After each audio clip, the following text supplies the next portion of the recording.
Buenas noches.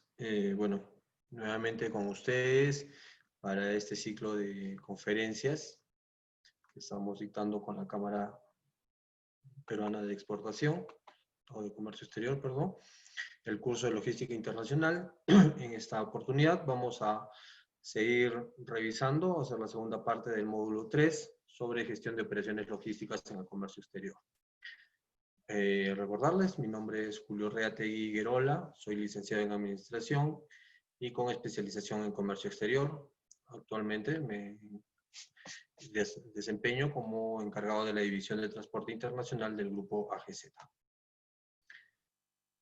Bueno, en este módulo, la clase sesión anterior, vimos todo lo referente a Incoterms 2020 y todo lo que se refiere a procesos de exportación e importación, ¿no? Nos quedamos justamente revisando estas láminas sobre los 11 pasos de la logística de despacho de exportación y en este caso comenzamos revisando esta sesión, revisando la logística para una importación, ¿no? El primer paso se da con la compra-venta o con la firma del contrato internacional, que recordemos es el documento que sustenta las condiciones sobre las cuales se va a desarrollar esta operación de compra-venta internacional. Luego está el proceso de producción, que está a cargo del exportador. En este caso, como importadores, estamos en el otro lado de la frontera, digámoslo así.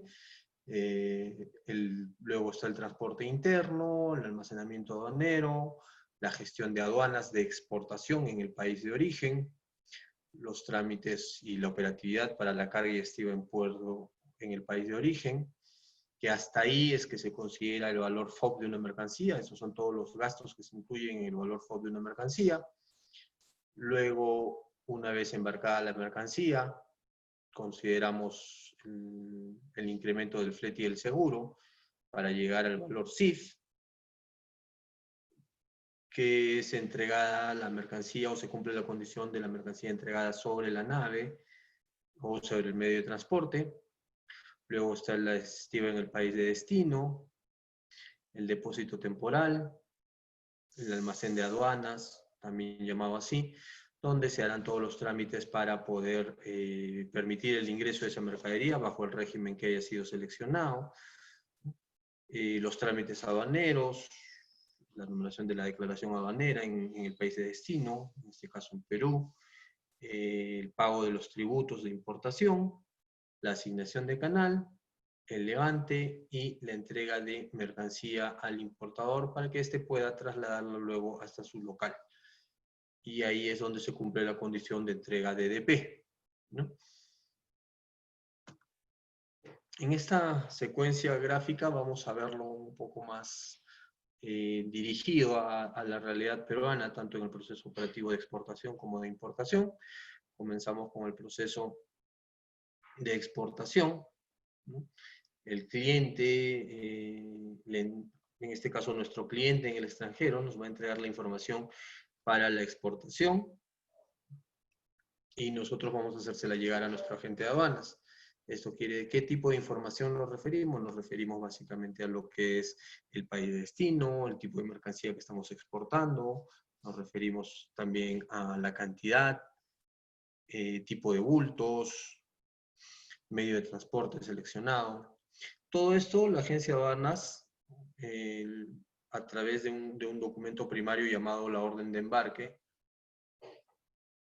procede a ingresarlo al sistema de la aduana, el SIGAT, ¿no? El Sistema Integrado de Gestión Aduanera, y numera lo que se conoce como la DUA provisional, de código 40.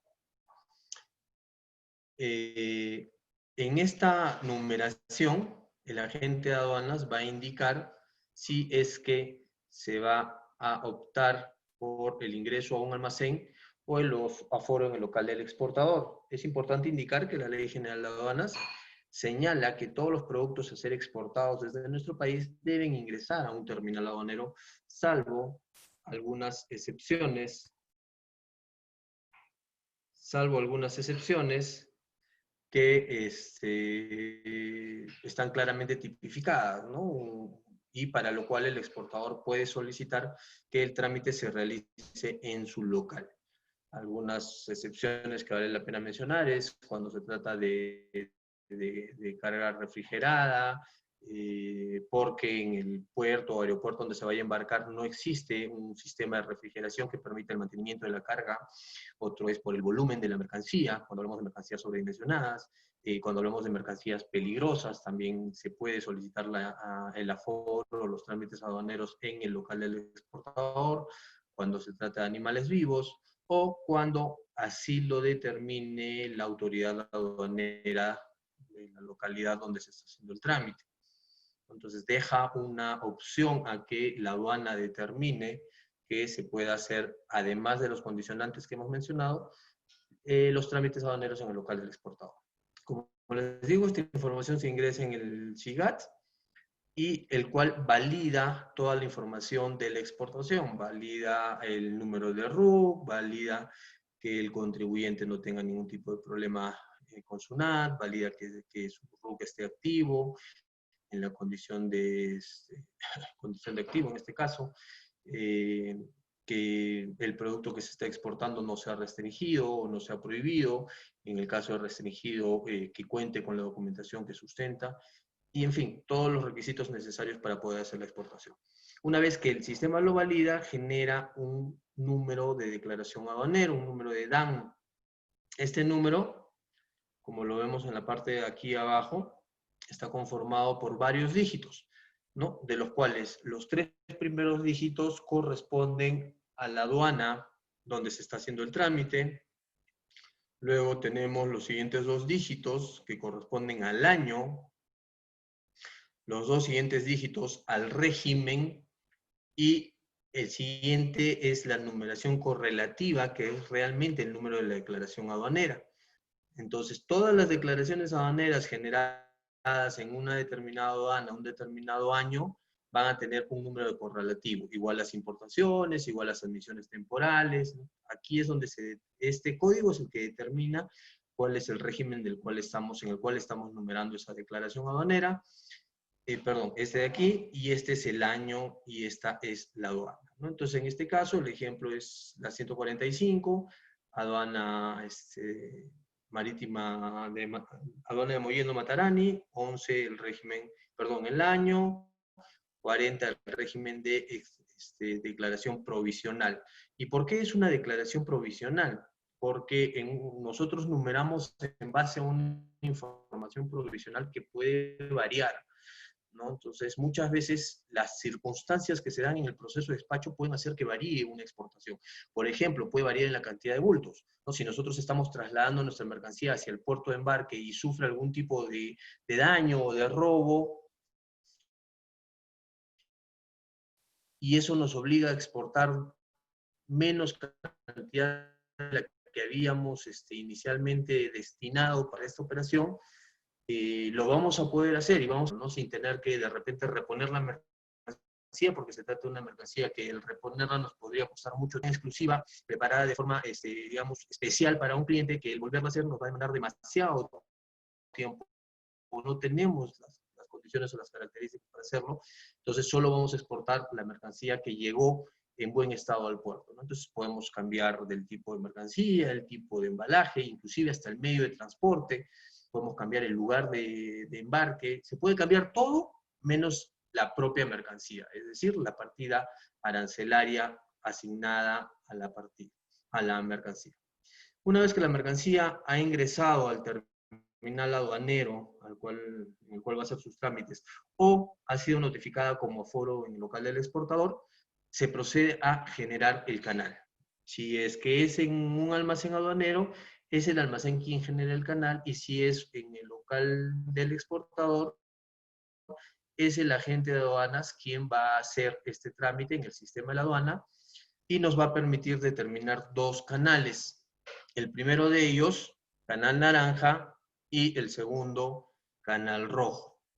En las exportaciones no hay canal verde, porque simplemente no hay pago de impuestos. Entonces, cuando vemos el régimen de importación, el mismo gráfico, vamos a darnos cuenta de la diferencia. Entonces, en exportación solo tenemos dos canales. El canal naranja, que indica o manda la presentación de los documentos,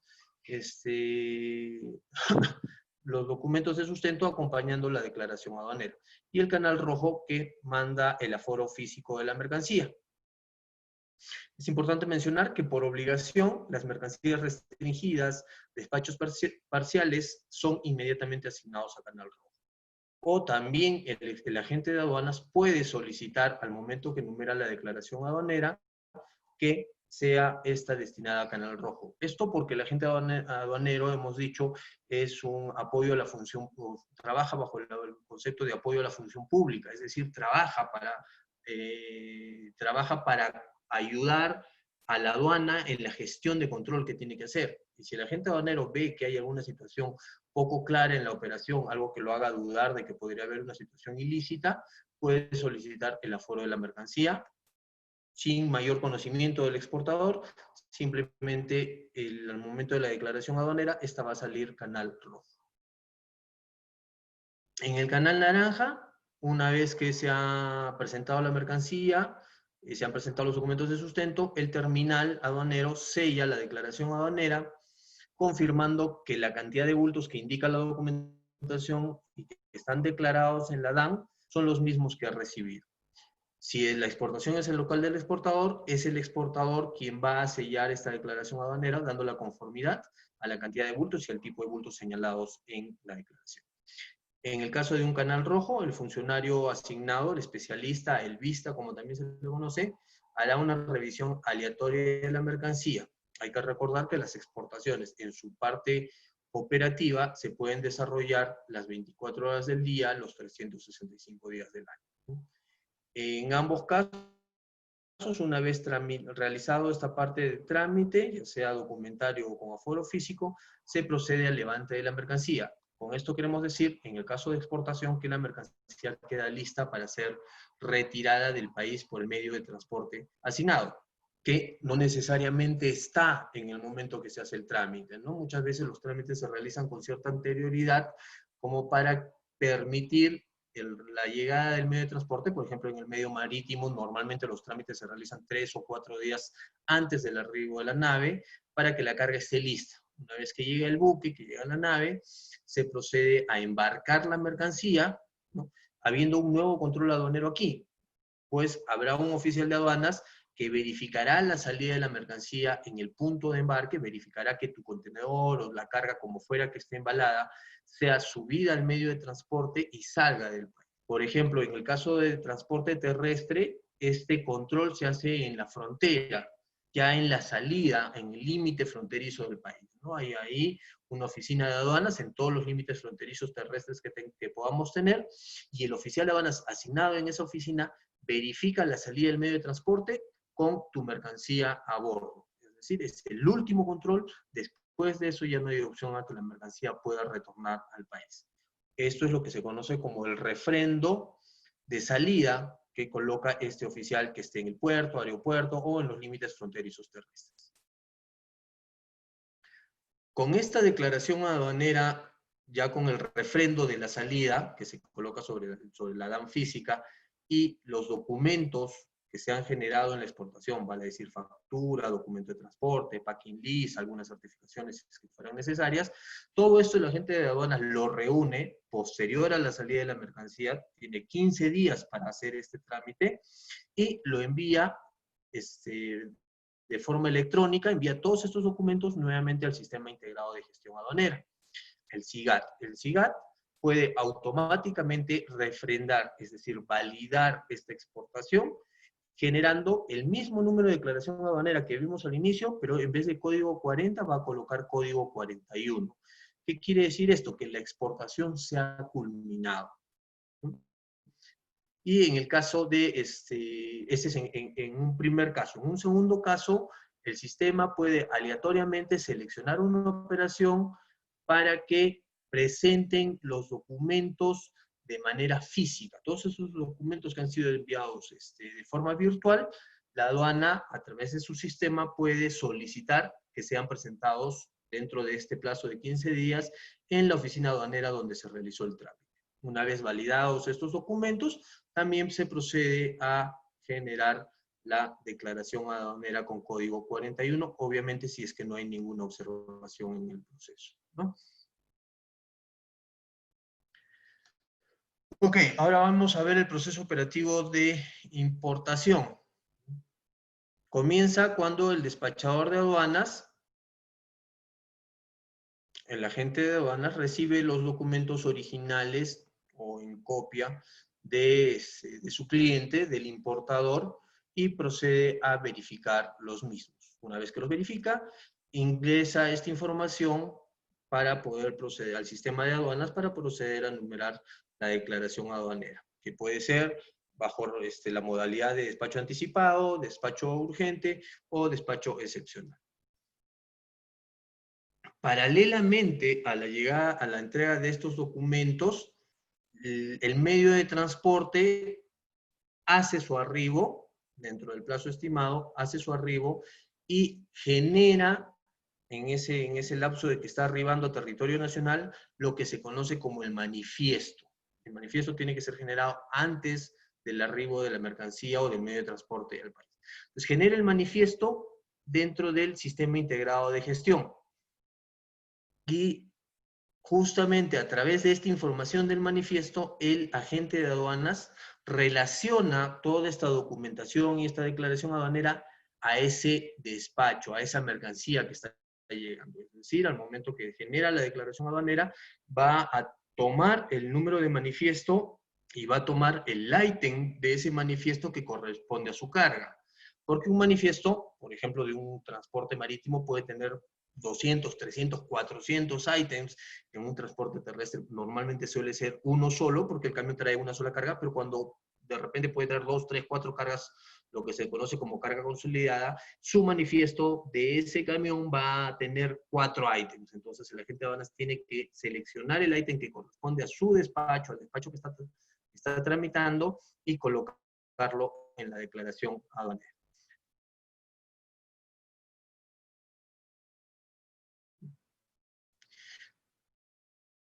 Por el lado del trámite administrativo, por llamarlo de alguna forma, para diferenciar lo que es la parte de trámites y la parte operativa, una vez que se ha generado la DUA o la declaración aduanera, sale la liquidación de impuestos y se procede al pago de lo mismo. Entonces, paralelamente que el sistema ha generado la declaración aduanera, declara la liquidación de impuestos.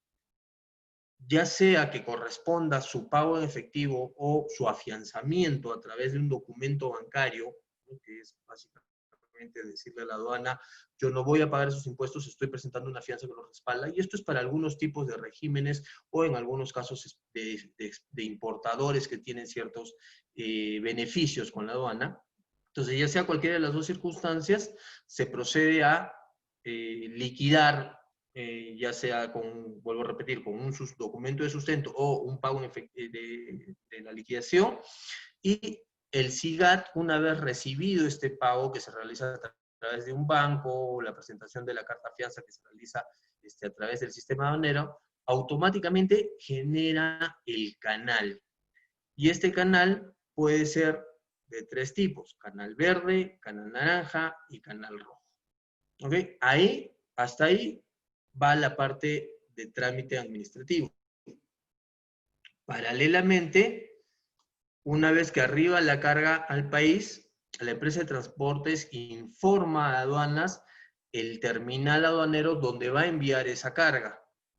La carga es enviada a ese terminal y el terminal ingresa la información de que ha recibido esta carga, contabilizando en cada uno de los ítems la cantidad de bultos que ha recibido, ¿no? Entonces, de repente, en el manifiesto tiene 100 ítems, el ítem 32 es el tuyo, y ahí va a indicar que recibió 20 bultos que dicen contener partes y accesorios para máquina procesadora. Entonces, va a ingresar esta información en lo que se conoce la tarja, es decir, la confirmación de la información que estaba inicialmente en el manifiesto. Recordemos, el manifiesto lo hace la empresa de transportes antes de arribar al territorio nacional, y la tarja es la confirmación de cada uno de esos ítems manifestados por el transportista. El terminal aduanero que recibe la carga confirma que efectivamente está recibiendo esa carga o hace la aclaración en el caso de que hubiera alguna diferencia con lo manifestado por el medio de transporte. Toda esta información ingresa al sistema de gestión aduanera, al SIGAT, para ser procesados y para ser vinculados con sus respectivos despachos. Hoy en día la aduana promueve que la mayoría de los despachos se hagan bajo la modalidad de despacho anticipado, es decir, se enumera la declaración aduanera, se pagan los impuestos inclusive antes del arribo de la mercancía. Entonces es importante muchas veces esta tarja para confirmar que una mercancía realmente ha arribado dentro de las condiciones esperadas. Entonces ya arribada la mercancía, ya pagados los impuestos, se procede a continuar con el trámite. Y aquí es donde se une tanto la parte administrativa que estuvimos viendo, por llamarlo de una forma, y la parte operativa del arribo de la carga, ¿no? En el caso de un canal verde, como se pagó los impuestos y salió canal verde y ya la mercancía está en el país, procedes a llevártela. No hay ningún otro tipo de control por parte de aduanas. Simplemente el pago de los impuestos es el único filtro que tiene la aduana. Vale indicar que el agente de aduanas es responsable, sobre todo en las operaciones de canales verdes, de mantener en custodia la documentación de este despacho para que aduana pueda, durante un periodo de 5 años, si lo ve por conveniente, revisar la documentación, ya que aduanas aquí no ha intervenido a nivel de control de ninguna manera. Simplemente ha validado la información que le fue enviada a su sistema y, digamos, bajo un principio de buena fe, ha dado pase a la operación y al retiro de la mercancía. Esto no quita, como repito, que en un lapso de hasta 5 años, en algún momento pueda pedirle a la gente de aduanas todos los documentos que sustentaron esta operación. En el caso de haber salido canal naranja, se presentan los documentos, se le adjuntan a la aduana en un expediente los documentos que sustentan esa importación. Entonces la aduana revisará la información que fue ingresada a su sistema y validará contra los documentos que se le están entregando. Revisará si es que es mercancía restringida, que cuente con todos los permisos para poder ingresar, si cuenta con una ficha técnica, que la factura, los valores de la factura sean valores que estén dentro de los precios reales de mercado, que la factura sea original, si es que cuenta con certificado de origen, que el documento de transporte indique la cantidad de bultos, que haya una descripción clara de los productos, en fin, todo el control que pueda realizar. Y procede a ingresar la información del levante al sistema, al SIGAT, y el importador se puede llevar su mercancía, ¿no? Salvo que puede encontrar alguna situación que considere de riesgo o que considere que no es acorde a la información que tiene la aduana para esa importación, y puede solicitar el cambio del canal naranja a rojo. Entonces, ya sea que se haya procedido al cambio de canal naranja a rojo, o ya sea que desde el inicio, al momento de pagar los impuestos, el sistema nos asignó un canal rojo, el proceso es el siguiente. Para el aforo físico de la mercancía, el despachador, una vez que se le ha asignado el canal rojo, solicita la asignación de un funcionario de aduanas para la revisión de la misma. Entonces el sistema aleatoriamente va a seleccionar a uno de sus especialistas, a uno de sus vistas, para que pueda realizar esa operación de revisión de la mercancía. Esto le asigna el lugar y la hora donde se va a hacer la revisión de la mercancía y quién es el especialista. Entonces el agente de aduanas tendrá que contactar a este especialista y coordinar el encuentro en el terminal donde se encuentra la mercancía y a la hora que se haya indicado la cita a través del sistema de aduanas. El especialista procede en el momento que se ha indicado, se va a hacer el aforo, procede a realizar el aforo de la mercancía, y si todo está en orden, ingresa al sistema el levante, la autorización de retiro de la mercancía. Si es hubiera alguna observación, pues la va a hacer llegar al agente de aduanas o al importador, y si hubiera encontrarse alguna situación, digamos, que genere alguna multa o que genere una infracción, procederá a través de los medios que corresponden, para lo cual obviamente no va a permitir el retiro de la mercancía hasta que se solucionen o se subsanen todas esas observaciones. Ok, entonces estos son, en resumen, la forma cómo funciona la operatividad tanto de exportación como de importación en nuestro país. Ahora pasamos a hablar de la importancia del transporte de carga internacional, ¿no? Y es definitivamente el definir el tipo de transporte que vamos a usar en una exportación, uno de los pilares de la distribución física internacional. El transporte es la columna vertebral de la distribución física internacional, que habíamos dicho en sesiones anteriores, es todo el proceso por el cual llevamos una mercancía desde su punto de origen hasta su punto de destino en otro país. Entonces, el cómo vamos a elegir el medio ideal para transportar nuestras mercancías va a depender de una serie de factores, como por ejemplo el mismo producto, que si es perecible, que si tiene condiciones químicas, si es frágil, si es carga peligrosa, el peso de la mercancía, el volumen de la mercancía, el valor de la misma, el lugar donde se inicia su punto de partida o origen, el punto de destino, el cómo se debe consolidar la carga, el tipo de empaque, el tipo de embalaje, las rutas, los fletes, itinerarios, entre otros elementos que vamos a tener que evaluar para poder determinar cuál es el principal o el mejor medio para poder utilizar. Obviamente, si nosotros vamos a querer hacer una exportación a Bolivia, no vamos a poderlo hacer por vía marítima, porque no existe una ruta marítima a Bolivia, ¿correcto? Entonces, obviamente queda descartado ese medio de transporte y tendremos que evaluar otras opciones. Entonces, el transporte internacional, conocido también para lo que es la logística y comercio internacional como transporte principal, se encarga de cruzar las fronteras y entregar los productos en el país de destino. Como ya lo dijimos, es la columna vertebral de las operaciones de distribución física. Y dependiendo del Incoterm negociado, define la ruta de embarque y entrega al comprador. ¿Cómo elegimos el medio de transporte ideal? Tenemos que evaluar la tarifa, la distancia, el tiempo de tránsito, el valor de la mercancía, los seguros, el valor del seguro, el empaque y embalaje, y los costos y tiempos de carga y descarga.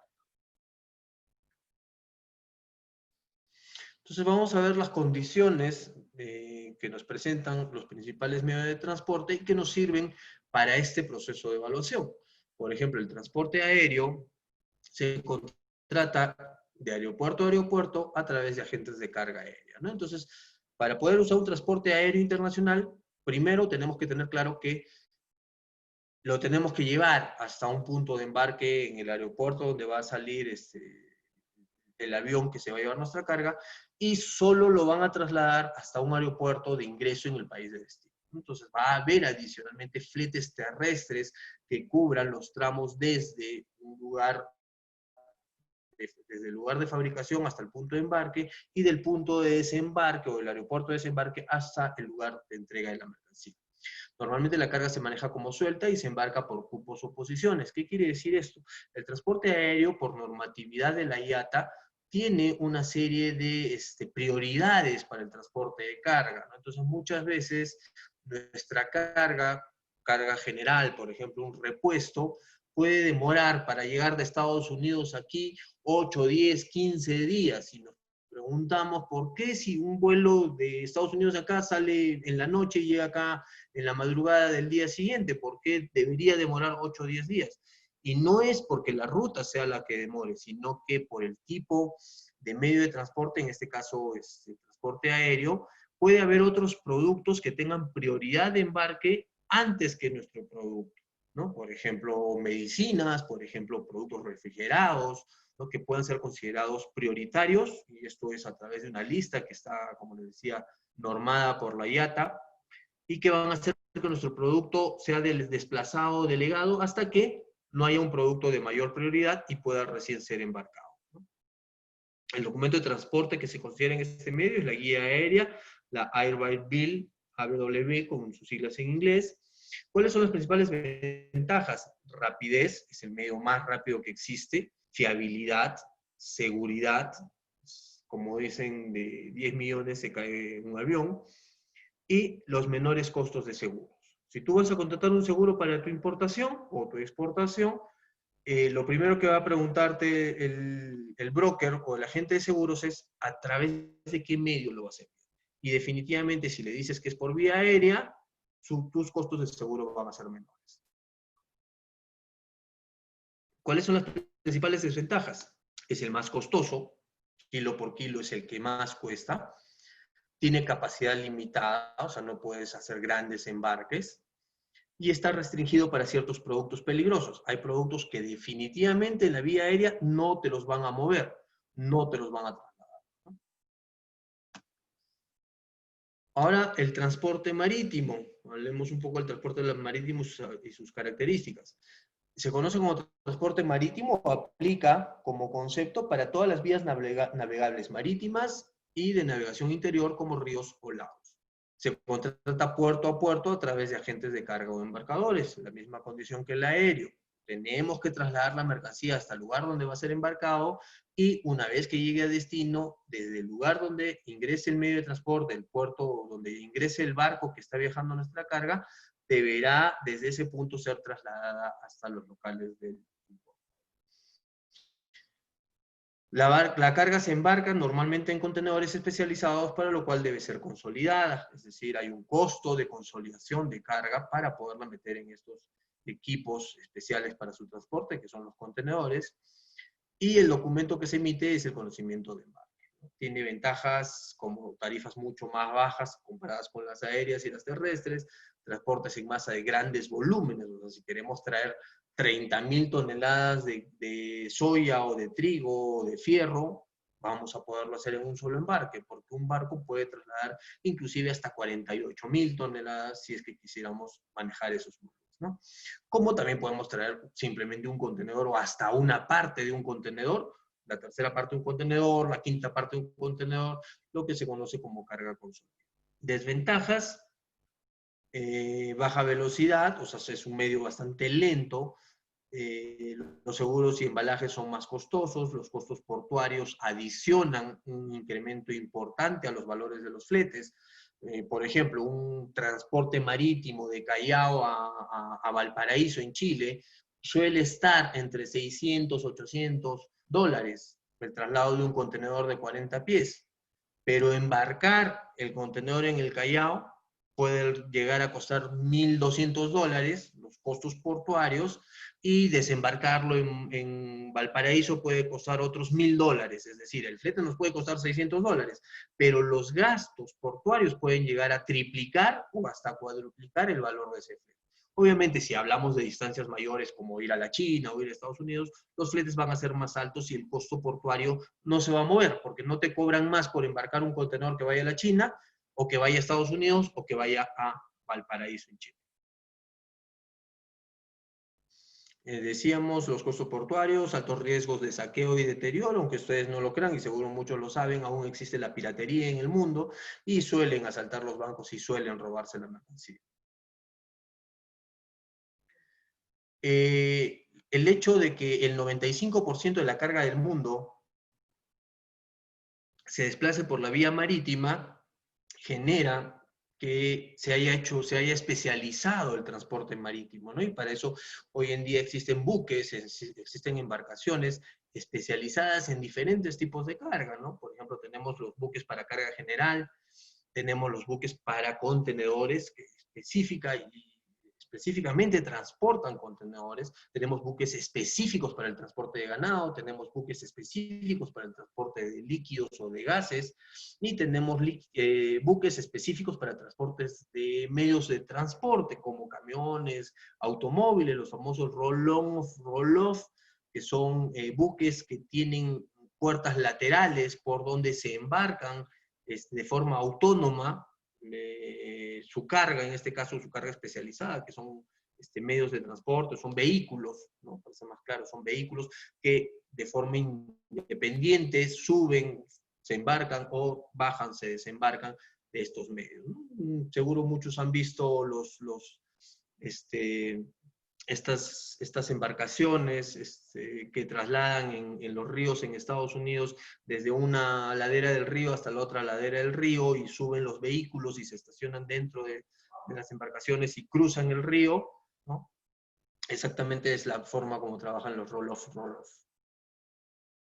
Importante saber también que este gran crecimiento del transporte marítimo ha hecho que se desarrolle de manera muy versátil, muy rápido, el tamaño de las embarcaciones con la intención de mover cada vez mayor cantidad de carga, ¿no? Entonces hablamos de que teníamos los primeros buques cargueros allá por la época del 50, del 60, que podían mover entre 500 y 800 teus. Si recordarán en una sesión anterior, decíamos que el teu es el equivalente a un contenedor de 20 pies, ¿no?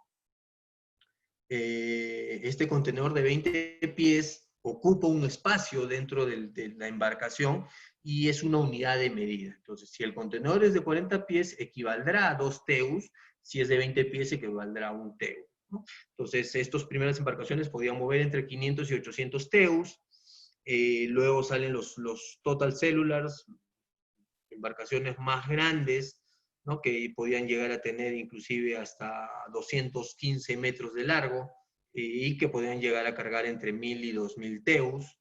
Luego los Panamax en el año 80, que son embarcaciones diseñadas especialmente para poder cruzar el canal de Panamá de forma eficiente, embarcaciones que podían llegar a tener los 250 metros de largo y que podían llegar a cargar entre 3000 y 4000 teus. Luego aparecieron los Panama Max, embarcaciones un poco más largas, pero con el mismo o similar ancho de las embarcaciones de los Panamax para poder también, digamos, seguir cruzando el canal de Panamá, pero trasladando mayor cantidad de carga, ¿no? Estas embarcaciones podían mover entre 3.400 y 4.500 teus, es decir, entre un 10 y un 12% más que los Panamax, ¿no? Luego aparecieron los Post-Panamax en 1988, que son embarcaciones que por su dimensión, su tamaño y su capacidad de carga, entre 6.000 y 8.000 teus, ya no podían cruzar el canal de Panamá, ¿no? Pero sí tenían una mayor autonomía para poder desarrollar rutas más largas. Luego aparecieron los New Panamax, cuando se modificó, se hizo la ampliación del canal de Panamá, que son embarcaciones que ya están preparadas para poder cruzar el canal de Panamá con mucha mayor carga, aproximadamente 12.500 teus. Y finalmente los triples, que son embarcaciones que aparecen por el año 2013 y que pueden manejar entre 18.000 y 20.000 teus, ¿no? Que esto quiere decir que manejan hasta 10 veces o 12 veces más de lo que manejaban los primeros. Estamos hablando de un tonelada, una capacidad de traslado de carga impresionante. Bueno, acá el diseño de la Torre Eiffel es para que tengamos una referencia más o menos de cuánto miden estas embarcaciones versus este icono del mundo. Ok, el transporte de carga por carretera, algunas características, aplica para transportes por vías y carreteras, se contrata puerta a puerta, y acá hay la principal diferencia entre el transporte marítimo aéreo y el de carretera, es que el de carretera nos permite recoger la carga en la puerta del exportador y llevarla hasta la puerta del importador, ¿no? No hay que trasladarla hasta un punto donde recién se va a embarcar, no, el transportista viene, la recoge de tu puerta y va y la entrega en la puerta del importador. Bueno, si las condiciones, en todo caso, el Incoterm utilizado demanda que se realice de esa manera, ¿no? La carga se transporta en contenedores especializados de acuerdo a sus características. Hay medios de transporte, hay camiones que se acondicionan al transporte de cualquier tipo de carga. Tenemos los furgones, tenemos los camiones balón, que son los que transportan gases o líquidos. Tenemos los doble carreta, los para transportar granel, para transportar alimentos, camiones refrigerados, tenemos los volquetes o tolvas que permiten el transporte de minerales o de carga a granel para con autodescarga, es decir, estos camiones tienen un sistema de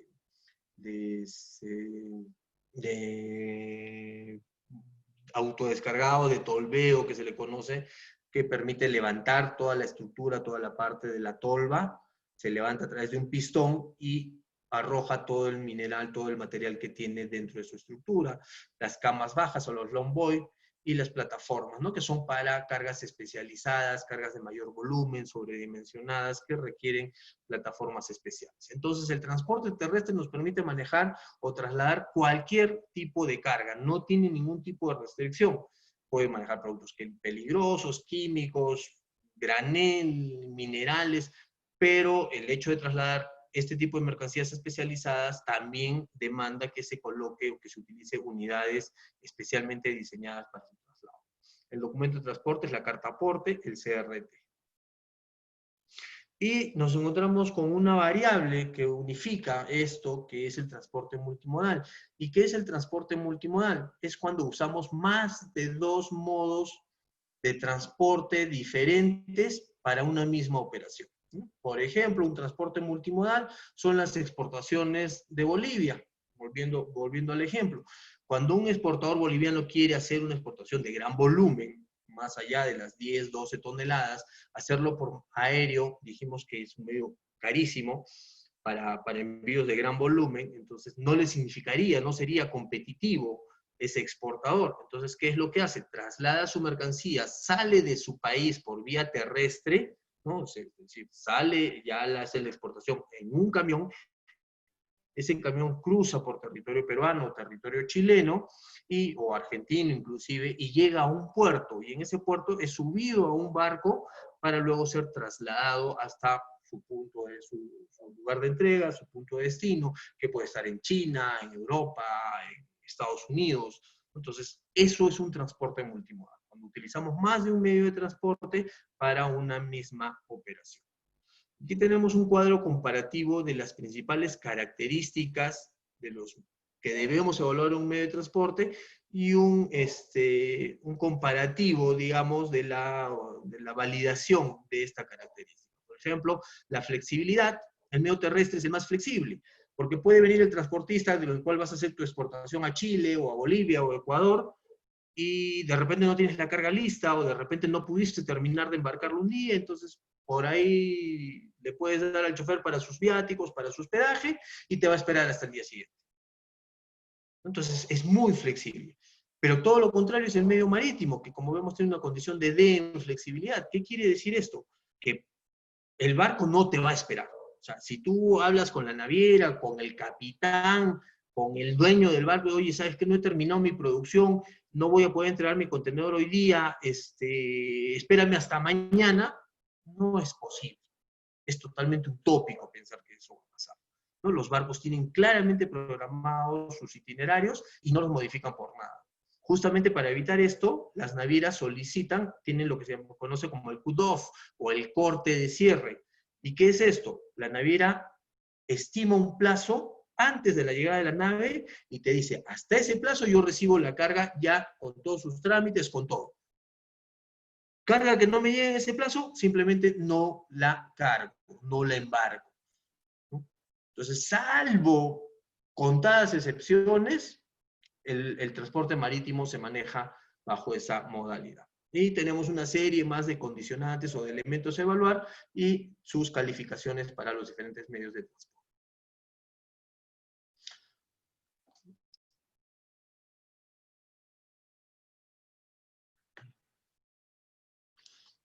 Ok, y ahora vamos a regresar a hablar un poco de lo que es la logística y la importancia de la misma dentro del proceso de comercio exterior.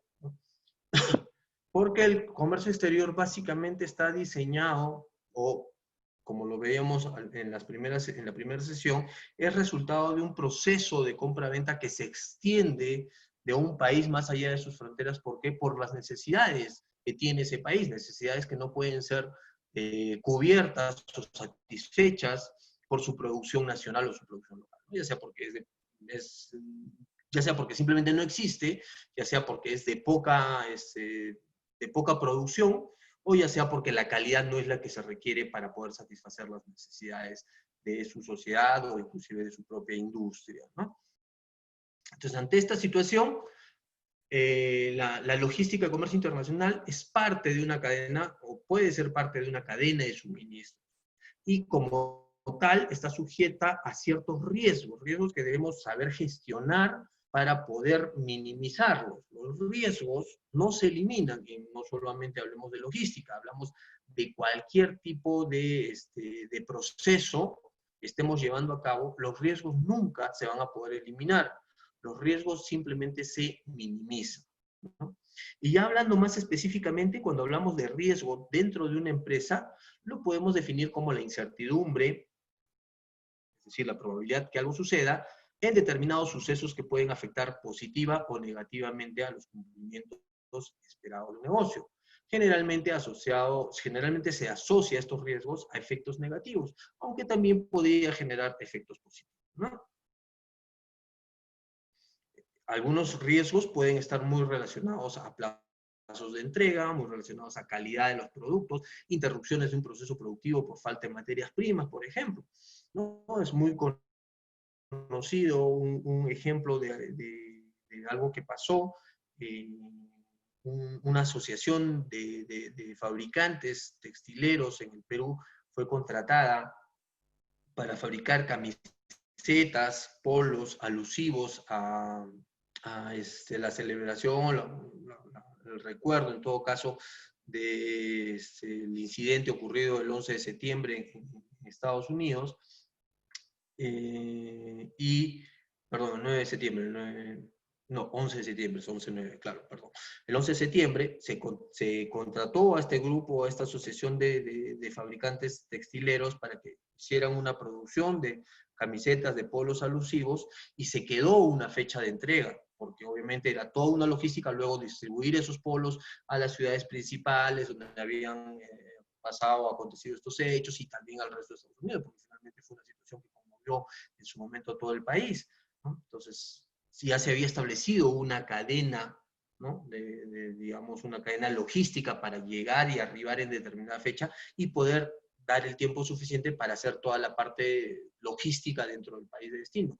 Sin embargo, por situaciones que tuvieron en el sentido de falta de materias primas, de mal cálculo de su parte logística, falta de asesoramiento, no se cumplió con los plazos. Y a pesar de ello se embarcó la mercancía. Se decidió embarcar la mercancía, pero simplemente esta fue rechazada en Estados Unidos, se decidió no continuar con la operación y obviamente no pagaron la parte que faltaba, y es más, demandaron a estos exportadores por no haber cumplido con los plazos. Eso nos dice lo importante que es en la logística y comercio internacional los plazos de entrega, los compromisos que podamos asumir, pues muchas veces en base a esos compromisos nuestros compradores, nuestros importadores también asumen compromisos, ¿no? Entonces, el riesgo dentro de una cadena de suministros la podemos definir como una variedad de posibles sucesos que puedan causar un efecto negativo en el flujo de productos o servicios, teniendo como resultado algún tipo de perjuicio cuantitativo o cualitativo. Es decir, estos riesgos pueden afectar la calidad de nuestros procesos, la calidad de nuestro producto final, y también nos pueden afectar en los ingresos a nivel de costos. Podemos ser sancionados, podemos ser multados, podemos perder un negocio o podemos tener sobrecostos, tener que asumir sobrecostos que hagan inclusive que la operación termine a pérdida. El gestionar el riesgo entonces dentro de una cadena de suministros es tratar de valorar, identificar y cuantificar las potenciales disrupciones, las potenciales desviaciones que se puedan dar en nuestro proceso para reducir el impacto dentro de este proceso o dentro de esta cadena de suministros. Lo hemos dicho, no se puede eliminar los riesgos, pero sí se puede buscar reducir su impacto dentro del proceso en sí. En un mundo globalizado como el nuestro, donde los flujos de productos y servicios de muchas organizaciones tienen un alcance internacional, es decir, muchas grandes transnacionales dependen de sus importaciones de materias primas, de materias intermedias, inclusive hasta de servicios, de diferentes países, el no tener un manejo de gestión de riesgo podría conllevar a grandes pérdidas por no tener un control sobre la operación y sobre las posibles consecuencias que podrían generarse por algún riesgo no controlado. ¿Qué debemos hacer o cuál es el proceso para gestionar un riesgo en la cadena de suministros o gestionar el riesgo?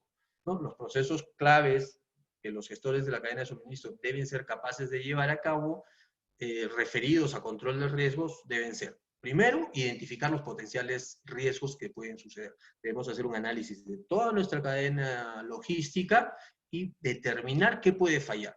¿Qué pasa si yo obtengo parte de mi materia prima de Bolivia, digamos algodón, otros productos textiles, pero esta es una ruta muy conflictiva? Todos sabemos que ahorita Bolivia es un país que se encuentra en ciertas situaciones conflictivas por lo de sus próximas elecciones, y por ahí se puede dar una paralización, un cierre de frontera. Entonces, ¿qué hace eso? Eso me perjudica porque puedo verme limitado con el acceso a mi materia prima. Entonces, ¿qué debo hacer? ¿Qué me demanda hacer? O sea, estoy primero identificando. No quiere decir que vaya a pasar, pero es un riesgo potencial y tengo que actuar en base a ese riesgo potencial. Luego debo valorar y clasificar el riesgo. ¿Qué tanto me puede afectar ese riesgo? ¿Puede hacer fallar mi producción o puedo solucionarlo de una manera simple? Puedo tener otros proveedores más a la mano. El insumo que me vende ese proveedor no es primario, no es prioritario, y puedo cambiarlo por otros insumos del mercado local. O sea, tengo que analizar qué tanto me puede afectar ese riesgo, darle un valor a ese riesgo. Luego, desarrollar un plan de respuesta adecuado. ¿Qué pasaría si? Es la pregunta que nos tenemos que hacer. ¿Qué pasaría si hay una huelga? ¿Cómo me afectaría y cómo debo reaccionar? ¿Cuál va a ser mi plan de acción? El famoso plan B. ¿Cómo debo actuar? ¿No? Voy a tener otro proveedor, ya no en Bolivia, sino de repente en Chile, o si no de repente voy a tener un sobrestock. No hay otros proveedores. Entonces, ¿qué debo hacer? Debo tener un sobrestock siempre, permanentemente, ¿no? Entonces, si yo necesito 20 toneladas de esta materia prima para mi producción regular, voy a tener 30. De tal manera que cada vez que yo vaya renovando mi stock, siempre me va a quedar un sobrestock para poder atender una eventualidad de este tipo. Por ejemplo, es un ejemplo de cómo podríamos reaccionar. Y finalmente, ejecutar el plan de respuesta si fuera necesario. O sea, no solamente debo tener un plan, sino debo tener la capacidad de ejecutarlo, ¿no? Entonces, si mi plan es tener un proveedor alternativo, no puedo esperar a que pase esta situación para ponerme a buscar ese proveedor alternativo. Ya lo debo tener listo. Es más, de repente hasta le empiezo a comprar ese proveedor para ir generando un lazo, un vínculo con ese proveedor. No le voy a comprar obviamente las 20 toneladas, pero puedo comprarle 18 a mi proveedor de Bolivia y 2 toneladas a este proveedor. De tal manera que ya mantengo un vínculo con él. Si se llega a dar esta situación, ya yo tengo un vínculo generado y puedo incrementar mi demanda o mi requerimiento a este proveedor, porque ya conozco su calidad, conozco sus líneas de abastecimiento, tenemos, digamos, mucha interconexión ya generada, ¿no? Y es justamente el ISO 28000 el que se relaciona o el que tiene que ver con la gestión de riesgos en la cadena de suministro. Y nos dice que la cadena de suministros, que va desde la proveeduría hasta el consumidor final, tienen una serie de, digamos, de pasos en los cuales se pueden generar riesgos, ¿no? Entonces hay que analizar cada uno de esos pasos y darle un peso relativo a las diferentes partes y a los diferentes actuantes de cada uno de estos pasos, ¿no? ¿Qué tan importante es el transportista? ¿Qué tan importante es los proveedores de materias primas? ¿Qué tan importante es el almacén? ¿Qué tan importante es el distribuidor del producto terminado? ¿Qué tan importante es el gestor comercial? ¿Qué tan importante es el fabricante? ¿Qué tan importante es el que me provee de energía?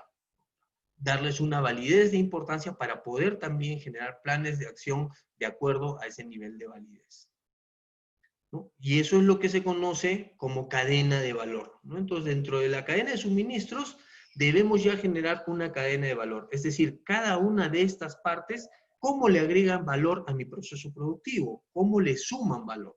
De tal manera que eso me va a permitir generar también espacios de interacción con los diferentes proveedores para que este valor no se vea mellado si es que necesito hacer algunos cambios dentro de este proceso de gestión de riesgo. Los tipos de riesgos que existen, tenemos el riesgo en aprovisionamiento, lo que les decía, que nuestros proveedores nos fallen, ¿no? Que no tengamos materia prima, que haya huelgas, que suba el precio, que baje la calidad del producto, que se incrementen o se modifiquen los plazos de entrega, que haya problemas con el transporte, que haya nuevos requerimientos de aduanas si es que mi proveedor está fuera del país y tengo que importar mis insumos, ¿no? Entonces, todos estos son posibles riesgos que se pueden dar. Los riesgos en la demanda, que es el otro extremo, ¿no? Son riesgos derivados de la gestión de demanda en las organizaciones. Principales riesgos potenciales en la demanda puede ser error de pronóstico, es decir, calculamos mal la posible venta que íbamos a tener, retrasos en las entregas, es decir, no presentamos nuestro producto en el momento que debe llegar. Imagínense de repente que vendemos pavos para, todos sabemos es un alimento propio de las fiestas navideñas, y nos atrasamos pues en nuestro proceso productivo y tenemos los pavos listos para empezarlos a vender a partir del 18 de diciembre. ¿Ustedes creen que será efectivo? Obviamente que no. Esto es algo que debimos haber empezado a tener ya como principales o primeras entregas a partir inclusive de la primera semana de noviembre. Si nos vamos a empezar a repartir el pago a partir del 18 de diciembre, tengan por seguro que al final de la campaña el 70-80% del producto nos va a ser devuelto. ¿Por qué? Porque llegamos tarde. El precio, la calidad, la pérdida de clientes, la generación de garantías, son algunos de los elementos de riesgo que se pueden dar en la demanda. Luego tenemos los riesgos de los procesos internos. Eso tiene que ver con nuestro proceso de producción. Entonces son los riesgos que se dan o que forman parte de nuestros procesos dentro de la organización. Administración, producción, logística, todo lo que tiene que ver con nuestro proceso interno, perdón. Sí, dentro de los, digamos, los lugares más potenciales que se dan dentro de la compañía, es en el área de información y tecnología, gestión de inventario, capacidad, gestión de pagos, cobros, atención al cliente, planificación. Los riesgos en el entorno incluyen riesgos potenciales que existen en el entorno exterior de la empresa. Esto, cuando hablamos de riesgos en el entorno, nos referimos al lugar donde nosotros nos desarrollamos, al escenario donde trabajamos, a la ciudad, a la comunidad que nos rodea, ¿no? Existen riesgos de repente naturales, si es que estamos ubicados en una zona donde puede haber algún tipo de desastre natural, como huaicos, como terremotos. Entonces hay un riesgo de que nuestra producción se vea afectada en una situación de este tipo. Repetimos, lo que tenemos que tener es claro cuál puede ser el riesgo, valorarlo y tener un plan de acción. Las regulaciones, la legislación, el medio ambiente, todo eso puede ser o puede estar catalogado dentro de los posibles riesgos del entorno, ¿no? Entonces, recordemos, tipos de riesgos en la proveeduría, riesgo de proveedores, en la demanda, en los procesos internos y en el entorno. Son todos los escenarios en los cuales se pueden generar riesgos para nuestra gestión de riesgos. Y aquí vamos a hablar de lo que son los KPIs, ¿no? ¿Y qué son los KPIs? Son indicadores de gestión, ¿no? En inglés, básicamente son los Key Performance Indicators o indicadores de desarrollo de gestión. Son datos numéricos que nos permiten muestrear y comparar el rendimiento de nuestro proceso con un punto determinado, ya sea en el histórico de nosotros mismos o en una métrica de referencia, es decir, basándonos en la referencia de otra empresa. Por ejemplo, cuando hacemos benchmarking, ¿no? ¿Qué es el benchmarking? Es una estrategia de analizar lo que hacen otros para poderlo mejorar. Entonces, un KPI podría ser cuánto demora la competencia en entregar sus productos, y ese puede ser un punto de evaluación para mi logística. Yo tengo que lograr ser mejores que ellos. Si logro ser igual que ellos, puedo tener un 80% de resultado. Mi KPI me va a dar 80%. Pero tengo 20% de margen para ser mejor y 80% obviamente para ser peor, ¿no? Entonces, si yo llego a 74% de mis indicadores, ¿qué quiere decir? Que no he llegado a ser igual que mi competencia. Si llego al 80 o al 81%, quiere decir que sí, que estoy igual, pero si llego al 85, al 90 o al 95% de mis indicadores, quiere decir que estoy mucho mejor, que he superado su proceso. ¿no? Entonces, de esta manera funcionan los KPIs, son indicadores de gestión que me van a permitir medir contra un punto de referencia el cómo va desarrollándose mi proceso logístico. Decíamos, también este punto de referencia puede ser histórico. ¿Cuántas ventas realicé o entregué el año pasado y cuántas estoy entregando este año? ¿Cuál fue mi costo logístico el año pasado y cuál es mi costo logístico este año? ¿Ha mejorado, ha empeorado, ha sido mayor, ha sido menor? Ya hablando específicamente, porque obviamente los KPI se pueden aplicar a cualquier proceso dentro de la empresa, porque básicamente lo que hace es medir procesos, ya cuando hablamos de lo que es logística, nos permite cuantificar el desempeño de un amplio abanico de procesos. Podemos poner o establecer KPIs para la recepción de mercancías. ¿Cuánto nos demoramos, por ejemplo, en descargar un camión que viene con mi proveedor? Mi proveedor me envía materia prima, se me ocurre, soy una planta para fabricar alimentos y compro azúcar. Entonces mi proveedor me envía un camión de azúcar todos los días. Entonces, ¿cuánto me demoro en atender ese camión? Actualmente me puedo demorar 2 horas entre que llega el camión, desde que ingresa a la garita por donde ingresa a mis almacenes, hasta que sale pasan 2 horas. Entonces, tengo que mejorar, porque si yo mejoro esos tiempos, voy a tener más tiempos para poder atender otras unidades o para poder realizar otro tipo de acciones. Entonces, mis KPIs pueden ir a esa recepción de mercancía. No solo en tiempos, sino también en gestión de recursos, sino también en espacios, sino también en una serie de variables. El almacenaje, ¿no? También es un elemento que puede ser medido con los famosos KPIs.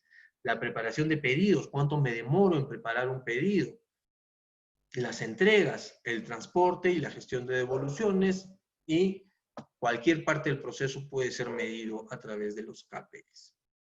La finalidad última de los KPIs relacionados a logística es mejorar la productividad, optimizar los costos, al mismo tiempo que se mantiene o incrementa la calidad de servicio. Entonces, el KPI es el elemento que nos va a permitir medir una mejora en nuestra productividad, o sea, nos va a llevar a ser más productivos, a optimizar nuestros costos, que es muy diferente a reducir costos. Optimización de costos es un concepto totalmente diferente a reducción de costos. Eso tenemos que tenerlo claro. Y esto, es decir, optimización de costos, mayor productividad, va a desarrollar o va a generar necesariamente un incremento en la calidad de nuestro servicio. Mejor servicio, al mismo costo, con mayor productividad. ¿No? Decíamos, dentro de la cadena de abastecimiento o de la cadena de suministros, perdón, podemos establecer KPIs para el abastecimiento, el transporte, la producción, el transporte de salida, la parte de almacenaje y el transporte ya directo desde los almacenes hasta los centros de distribución o inclusive hasta el mismo consumidor. Los KPI son herramientas que nos permiten medir el desempeño logístico, ¿no?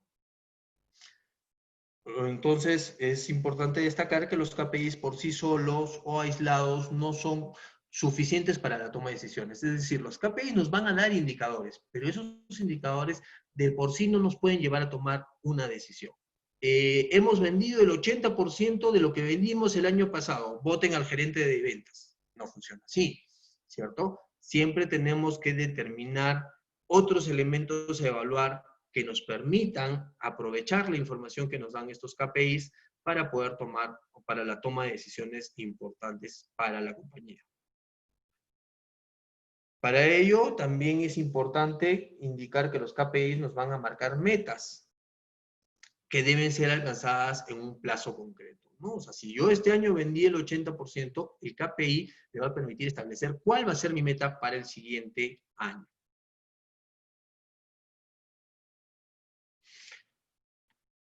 Entonces, en el ámbito logístico, los KPIs suelen medirse en función de 4 tipos de objetivos: tiempo, costos, productividad y calidad en el servicio. Estos 4 elementos siempre tienen que estar relacionados a nuestros KPIs. Es decir, nuestros KPIs, nuestros medidores de gestión, tienen que estar necesariamente relacionados a tiempo, mejora de tiempos, costos, mejora de costos, ¿no? Productividad, incremento de la productividad, y calidad en el servicio, incremento de nuestra calidad.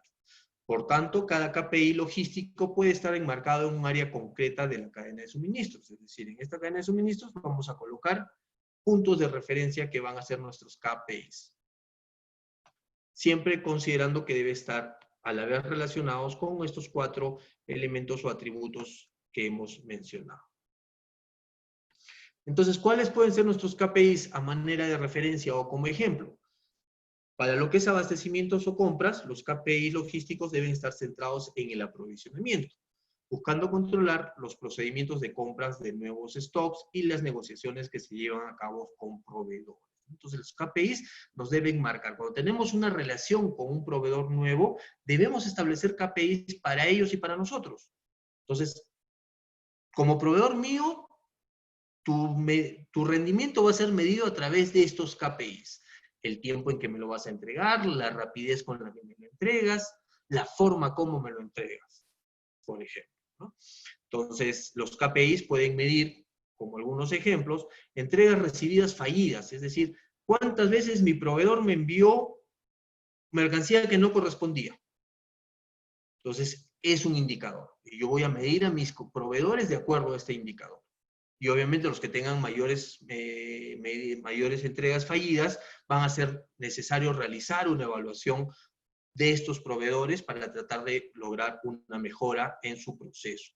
El nivel de cumplimiento de los proveedores, el lead time de las órdenes de compra, es decir, el tiempo que se demora el proveedor entre que le pongo la orden de compra y me entrega la mercancía que le he comprado, la fecha de recepción del pedido, la fecha de emisión, todos estos son elementos que pueden servir como ejemplos de dónde podemos instalar nuestros KPIs para lo que se refiere a la proveeduría o abastecimiento. En lo que es el transporte logístico, los KPIs facilitan el análisis del impacto que tiene el movimiento de mercancías en cada tramo de la cadena de suministro. El transporte es un proceso que se aplica a muchas partes de la cadena de suministro, desde el abastecimiento, el traslado desde nuestros almacenes al centro de producción, del traslado del centro de producción al centro de almacén de producto terminado, el traslado del producto terminado hasta los centros de distribución y hasta el consumidor final, ¿no?